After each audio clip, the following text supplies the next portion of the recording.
Hey everyone, Nathan with Quinlan's Construction Services here. We're on one of our job sites where we're building a beautiful big Trex deck here, looking at roughly about 800 square feet. As you can see, we've got most of the upper deck done. We're just working on some final pieces there. While we're getting ready to start putting the deck boards down on the lower section, I wanted to take a moment to just share with you guys some of the details.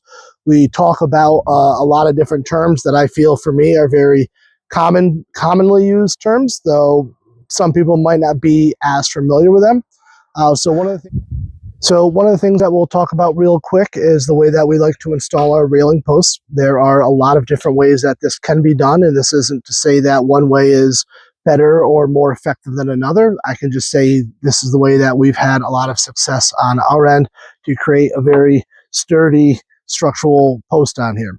So the first thing we do is identify the locations of where the post is going to go. Usually they're able to fall on one joist or another. So we're able to start by securing it to one of our joists. We're also able to secure it to our rim joist on the front here. And then on a spot like this, what we like to do is put a piece of blocking behind it here and also one on the side. This helps secure the post from rocking forward and back, and also any kind of lateral movement going from side to side. Another thing that we like to do is on a lot of our outside boards, especially here around our post, we like to install a flashing tape, most commonly either zip tape or Grace Ice and Water. There are a lot of other products out there. But what we do with this is we like to put this around the post, because there will be deck boards that are going to be sitting right on here.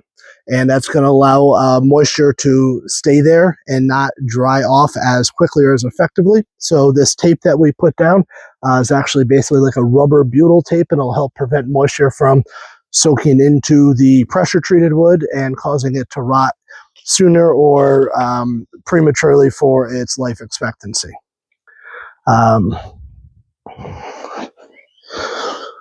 We have over here, one of the things that we talk about a lot is picture framing decks, and it's very similar to what it sounds like.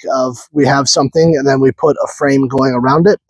So your standard Trex board has these grooves coming down on both sides for it, and what that does is that allows for Trex hidden fastener systems to go in here and clamp the board down, and then it's secured to the joists that are on there. If this board was going to be our last board and come all the way out to the edge here, you're going to end up seeing this unattractive edge coming out here with this groove. So what we do is we take the same color board. We have a solid edge board, so there's no grooves on there.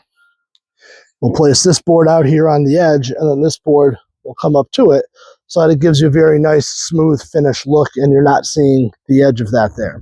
So this will actually carry all the way around the perimeter of the deck. If we take a look over here at the stairs, we have the same board that would be coming out. We have our square edge board right here for our picture frame, and this board is going to in turn run right up to it. So what we do with our railings and for our perimeter on our sides like this is we put in one additional joist just a few inches in on the other side of our railing post here. And it's covered up right now, but we actually take a 2x4 and we lay it on the flat between these two joists, and it secures these posts on the side. It also creates a very large flat work surface where we're able to still put hidden fasteners at the end of our board here and run this board right up to it, so that we have the minimal amount of visible fasteners, whether it's color match screws or the different plug systems that are out there. So that helps give it a more clean, more seamless look. As you can see, for all this length down here where I have all this solid blocking, we've gone through and put in the waterproofing membrane just to help prevent any kind of rot or premature aging on here.